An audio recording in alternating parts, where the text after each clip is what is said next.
Now, the former student who has already admitted to 4 counts of first-degree murder is being sentenced. But before that, they must determine if the teen is eligible for a mandatory life sentence without the possibility of parole. And Jamie White is a Michigan trial attorney who has experience in these sentencing hearings. He represented survivors who were sexually abused by Larry Nassar and Dr. Robert Anderson. Jamie, thank you so much for taking the time to chat with us this morning.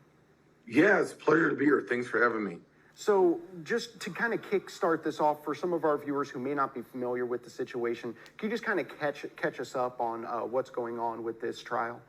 Sure. So from 30,000 feet above, the young man has pled guilty to the crimes that he committed, obviously. And at this point in time, the state of Michigan has to make a decision as to whether or not he will be sentenced to mandatory life or some possibility of parole. And without getting too deep in the weeds, unless you want to, we call these the Miller standards.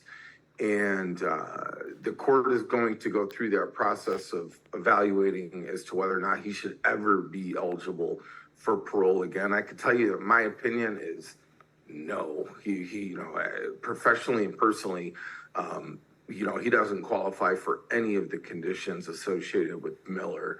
Miller would be more where a young person acts out irrationally, and there could be an argument made that their temporal lobe wasn't developed enough, and that they deserve a second chance at life. This young man created a premeditated murder, and I just don't think that any judge in this state is going to, especially this judge, is going to allow him an opportunity to ever see society again. It seems like, that's the big difference here is the premeditation and the lengths this young man went to commit this absolutely heinous act. Jamie, give us your take on maybe the arguments on both sides, because we had 2 or 3 days at least of the Miller hearing. We had some emotional victim impact statements. Absolutely. We also heard though from Ethan Crumbley's attorneys who say he had an abusive childhood. He's was only 15 at the time. He deserves a chance at some point to get out. I mean, what did you see over those few days in court? Yeah, so you pretty much summarized the defense position, and that is that he was he was a child. There's no getting around that, and that he also was abused. What I would tell you though is that when we look at the data, everybody in prison was abused as a child and had very difficult situations. The Miller case came up out of the state of Alabama in a situation where the Supreme Court decided it was time to interpret whether or not people could be rehabilitated. And here we have a young man who, in a most calculated way and predictable way to some degree, stepped himself into society, killed 4 people, and harmed many others, and shattered multiple lives, and did so in a very predictable way. So the argument of the defense will be and is that he was a young man at the time that the offense occurred, and what we've already discussed. But at the end of the day, what I would suggest to you is that that's always the prognosis.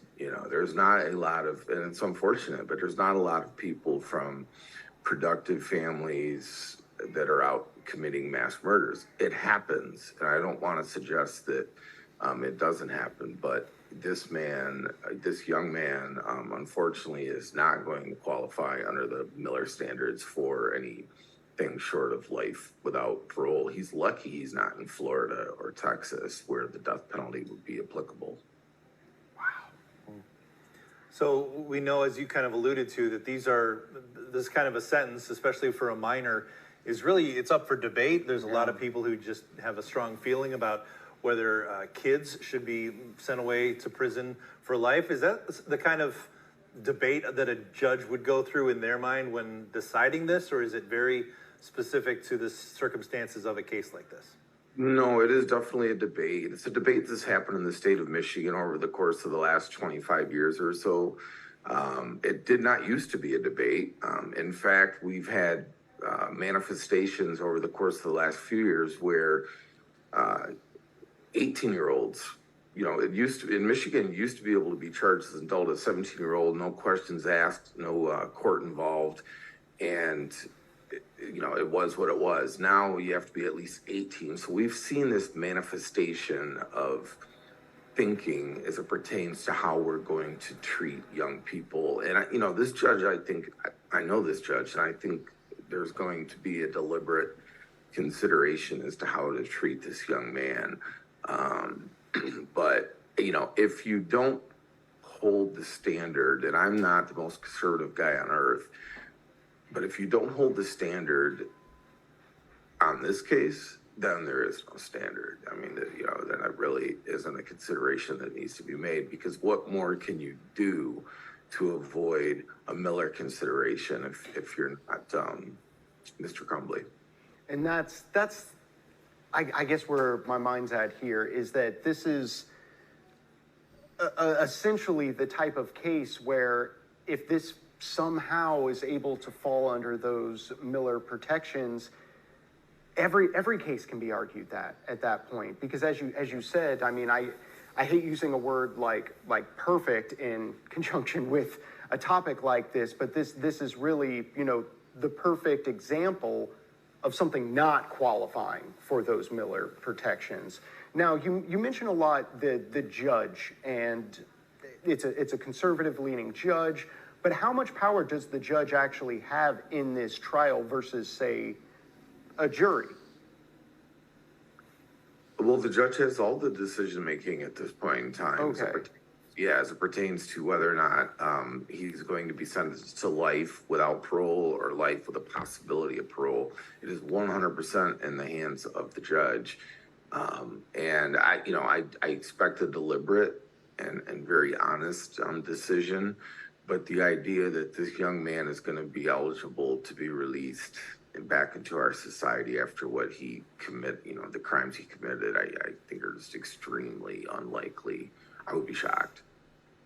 And Jamie, with that discretion, I mean, the state has sentencing guidelines, but that doesn't mean a judge has to stay within them. And I'm thinking of a case in Grand Traverse County from several years ago of teenager who killed another teenager, and I don't recall the specifics of that sentence, but I mean, it could be, 4 consecutive life sentences, or, 85 years in prison, which is the essential equivalent of life without parole. I mean, there is some, finesse, I guess, in the phrasing that the judge could choose. That is correct. So in the state of Michigan, actually across the country, there was a case called Washington that got away with mandatory guidelines. And that was for better or for worse, depending on which side of the line you fall on, I suppose. But at the end of the day, the court has an extraordinary amount of discretion.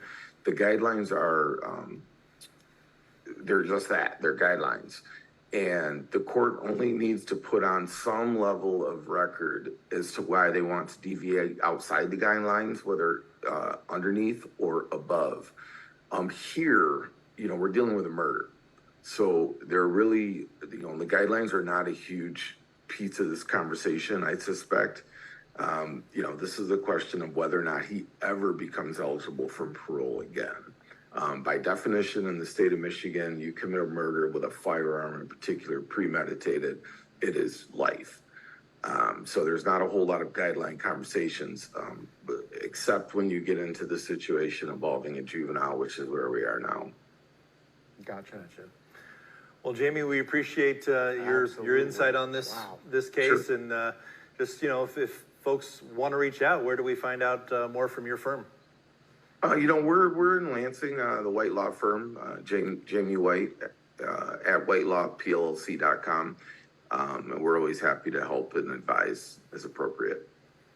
Well, thank you so much, Jamie White, Michigan trial attorney. Thank you so much for joining us today, and you have a good day, sir. Appreciate it. You too, guys. Take care. Bye-bye. Bye.